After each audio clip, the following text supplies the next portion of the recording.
Good morning everyone, welcome back to BB1 online classes.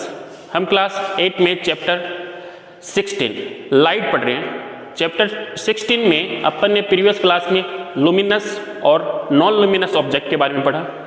तो बेटा luminous object क्या होता है? जिनके पास खुद की लाइट होती है, जो लाइट को प्रोड्यूस करते हैं, ऐसे ऑब्जेक्ट को अपन क्या कहते हैं? Luminous object. जैसे sun, star, electric bulb, tubelight, candle, ये सारे क्या है? Luminous object. फिर आता है नॉन लुमिनस ऑब्जेक्ट। बेटा नॉन लुमिनस ऑब्जेक्ट क्या होते हैं? जिनके पास खुद की लाइट नहीं होती, जो लाइट को प्रोड्यूस नहीं कर सकते, ऐसे ऑब्जेक्ट को अपन क्या कहते हैं? Non luminous object. Example chair, table, book, black board, wall, ये सारे क्या है बेटा? Non luminous object. अब बेटा इनके पास खुद की लाइट नहीं है, तो ये अपने को दिखते कैसे हैं? तो ये दिखते हैं बेटा लाइट के रिफ्लेक्शन से।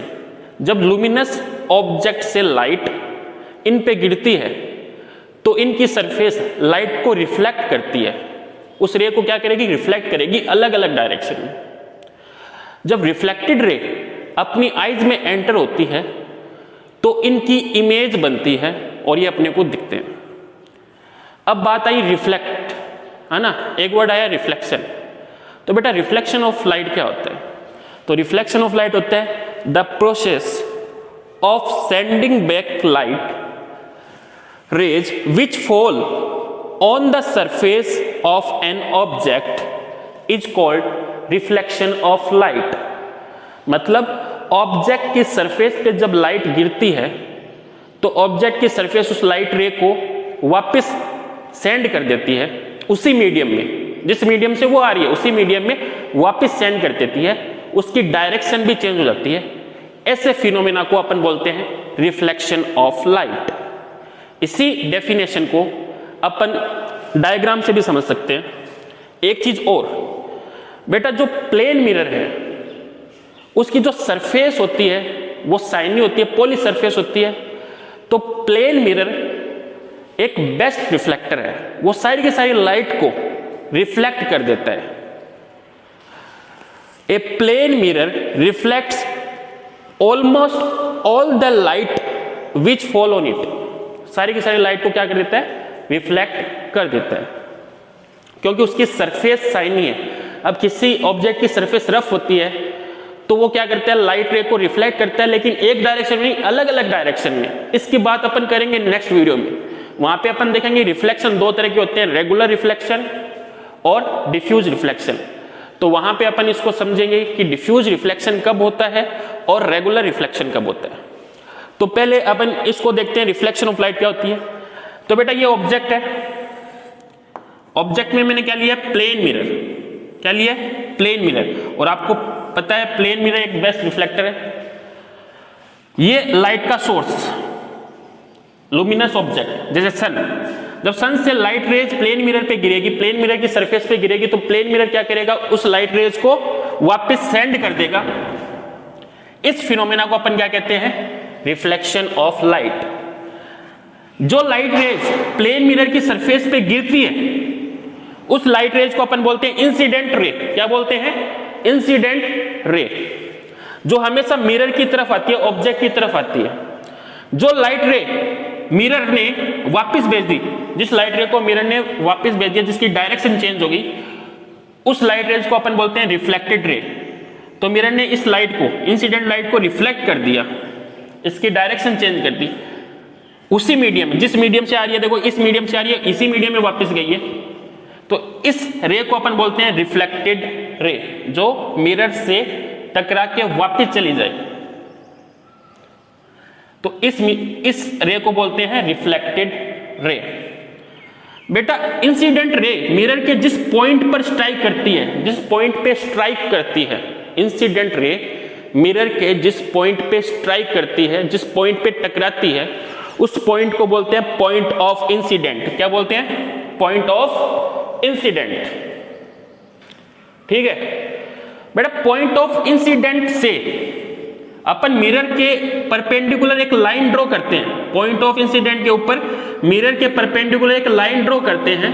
इस लाइन को बोला जाता है बेटा नॉर्मल। क्या बोला जाता है? नॉर्मल। क्या बोला जाएगा? नॉर्मल।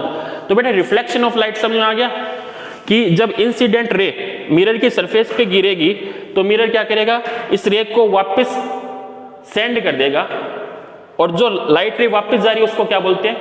Reflected ray. तो इस प्रोसेस को अपन बोलते हैं रिफ्लेक्शन ऑफ लाइट।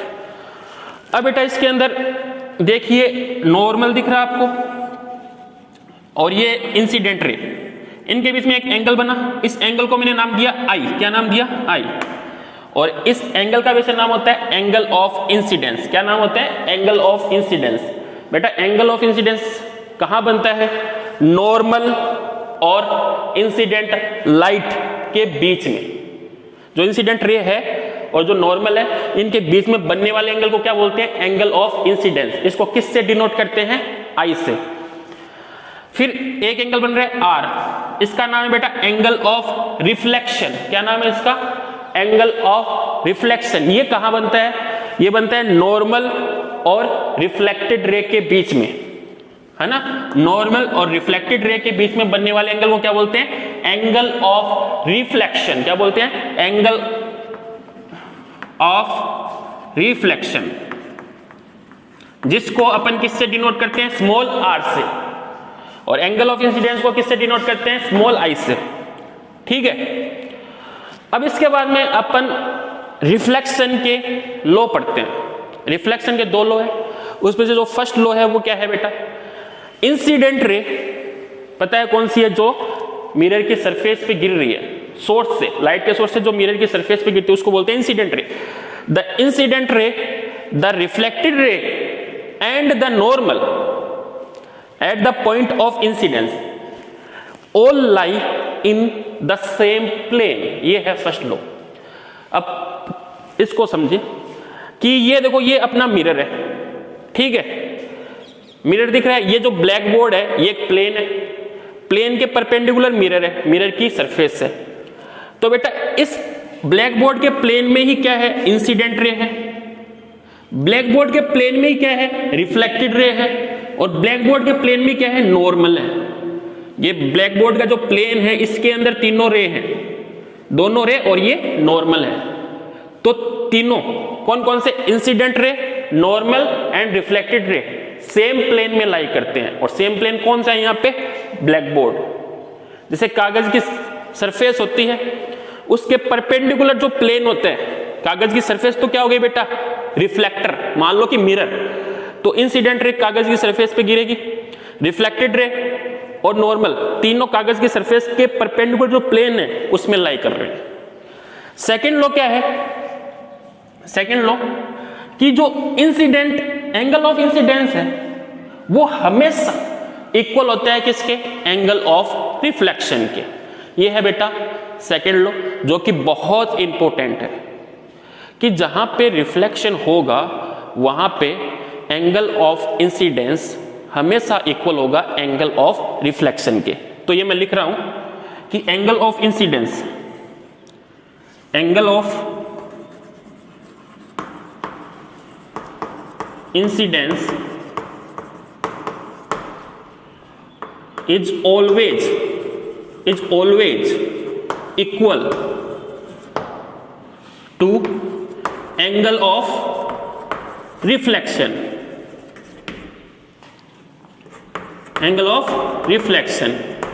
इसको अपन शॉर्ट में भी लिख सकते हैं। एंगल ऑफ इंसिडेंस को अपन क्या लिखते हैं बेटा? आई से डिनोट करते हैं। तो आई, एंगल आई ऑलवेज इक्वल होगा किसके? एंगल ऑफ रिफ्लेक्शन के।